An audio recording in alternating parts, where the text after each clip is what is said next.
Bienvenue dans ce room tour consacré à l'acteur américain Steven Seagal. Je vais vous présenter ma collection de DVD que j'ai de cet acteur. Je tiens à préciser que je dédicace cette vidéo à Marco, le cinéphile de Caen, qui depuis plus de 5 ans chronique des films avec passion sur sa chaîne YouTube. Et je l'en remercie pour sa bonne humeur et la qualité de ses vidéos. Voilà. Donc, si vous êtes un fan de Marco et que vous êtes abonné à sa chaîne, n'hésitez pas, vous aussi, à faire une vidéo qui lui sera entièrement dédicacée. Je pense que ça lui fera très plaisir. Et il le mérite. Je vais commencer ma présentation par ce coffret que je recommande vivement, qui s'intitule Ultra Seagal Collection et qui contient ses plus grands films, excepté Piège en haute mer, puisqu'il y a Échec et mort, Hors limite, Justice sauvage, L'ombre blanche, Menace toxique, Terrain miné, Nico et la suite de Piège en haute mer, Piège à grande vitesse. Alors, dans ce coffret, tout n'est pas indispensable. Ce que je peux vous conseiller de regarder en priorité, parmi ceux que j'ai vus, pour rigoler, à avoir vraiment second degré, Échec et mort, qui m'a beaucoup fait rire. Hors limite, même si le twist final m'a beaucoup déçu car il n'est pas du tout crédible. L'ombre blanche, je ne l'ai pas vu. Nico, je vous dis, je le garde pour la fin. Les meilleurs pour la fin. Le seul film qu'a réalisé Steven, Terrain miné, qui est un bon film et que Marco a également chroniqué sur sa chaîne, qui souffre quand même de quelques problèmes et défauts de réalisation, notamment un des faux raccords qui m'a le plus fait rire dans toute l'histoire du cinéma, où Steven est sur son cheval et il regarde dans une direction et le plan d'après, vous avez la vision de ce que Steven regarde et Steven qui est de dos et qui marche. Ça, c'est absolument grotesque. Ce film est mauvais, il a très mal vieilli, les effets spéciaux sont vraiment très mauvais, ils sont très mal vieillis. Menace toxique, où Steven a un rôle à échelle humaine, avec une romance qui est assez agréable à regarder et crédible. Le scénario est pas mal du tout. Celui-ci est absolument indispensable, Justice sauvage, car il est extrêmement violent. Steven casse des bras, et le méchant est absolument répugnant, et on adore le détester.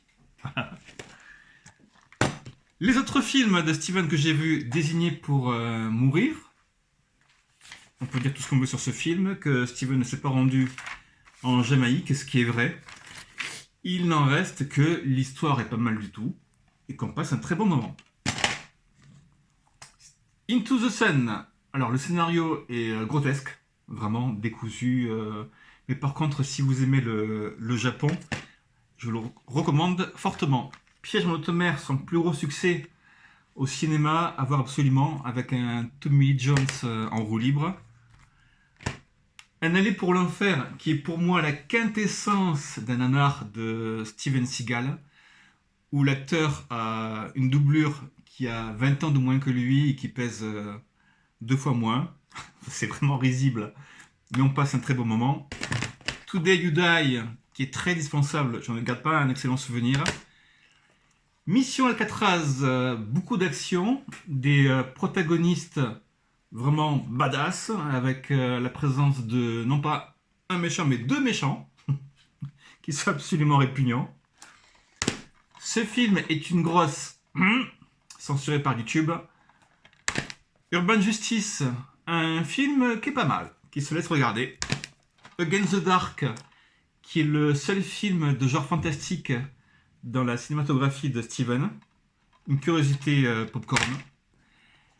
Explosion imminente, qui est pour moi le b.a.-ba, le manuel de comment réaliser un nanar, avec des scènes empruntées à d'autres films. Le long métrage a été tourné en moins de 15 jours. Et ça se ressent. C'est risible, mais on rigole beaucoup. Le premier film que j'ai vu de Steven Seagal, où il incarne quasiment un anti-héros, c'est pas mal. Enfin, les autres DVD que je n'ai pas encore vus. L'affaire Van Aken et sa suite, Black Down. L'affaire CIA, marquez l'accent. Jeu fatal. Mercenary. Attack Force avec une jaquette absolument risible. Photoshopé où Steven s'est rajeuni de quelques années et a maigri. Piège en eau trouble, qui n'est pas la suite de Piège en haute mer. Hors de portée. Ultime vengeance. Vol d'enfer. Clementine, un film coréen qui me hâte de regarder. Et enfin, pour terminer, un coffret de 5 films contenant Maximum Conviction, Force of Execution, Dangerous Man, Killing Point et Rendez-vous en enfer.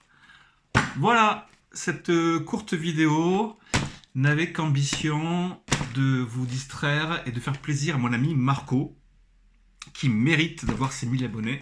Je le répète, si vous ne connaissez pas ce youtubeur, rendez-vous sur sa chaîne, le cinéphile de Caen, abonnez-vous, laissez un commentaire et likez. Il le mérite. Marco, je te salue bien bas. Bye bye.